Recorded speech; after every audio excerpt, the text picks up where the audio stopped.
All right, Chicago Bears fan show. Once again, coming at you. Coming off this big win against the Titans, the offense didn't look great in all facets. In fact, they gave up a safety early on.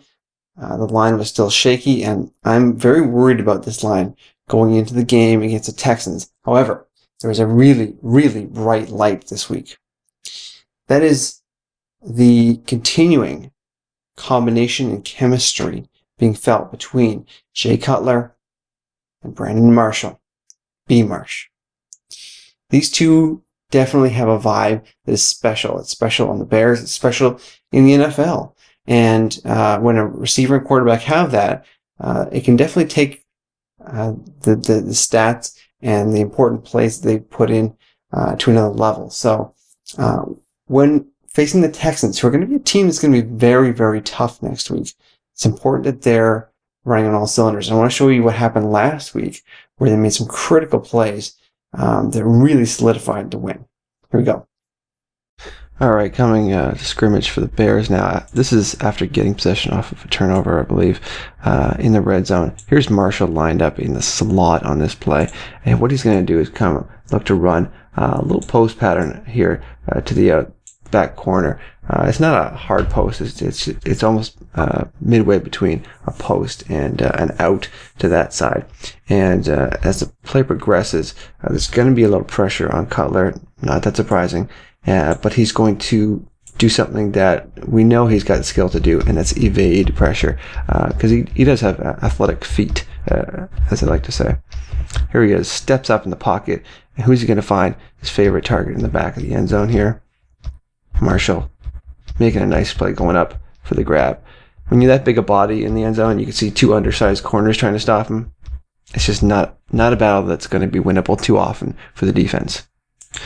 And now here in the fourth quarter, again, once again, scoring position, just an amazing job by Tillman to get them here. Marshall is going to run up and then curl into the middle and just sit down and look for Cutler to make a play to him.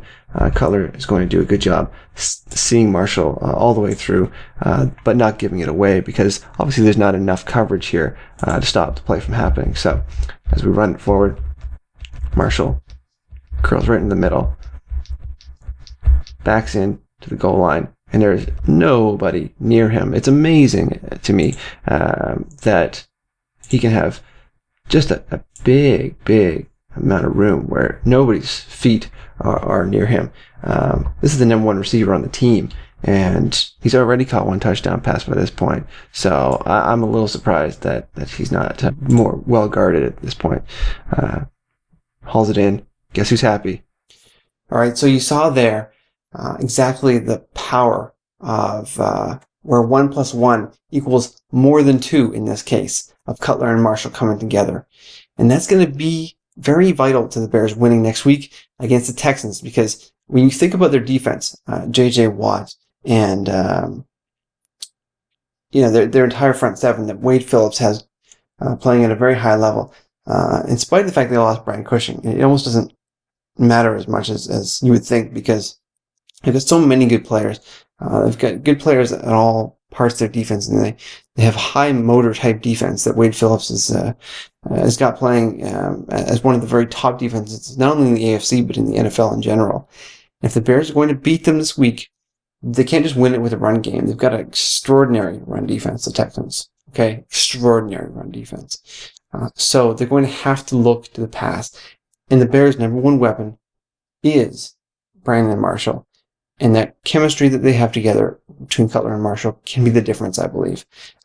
Do I think he's going to put up, a monster day of like 150 yards and 2 touchdowns? No. But if he can get 100 yards and 1 touchdown, that's going to be a lot for the Bears. And I think it's possible because I don't see the Texans having that shutdown corner that can go head-to-head against a receiver and a body type as dominant as Brandon Marshall has been this year. So I'm positive on what the Bears can do against the Texans this week. It's going to be a very tough game, though. I'm going to preview a little bit more about what that looks like in upcoming videos. Thanks for watching, everyone. It's been a fun week coming off this win against the Titans. Bear down.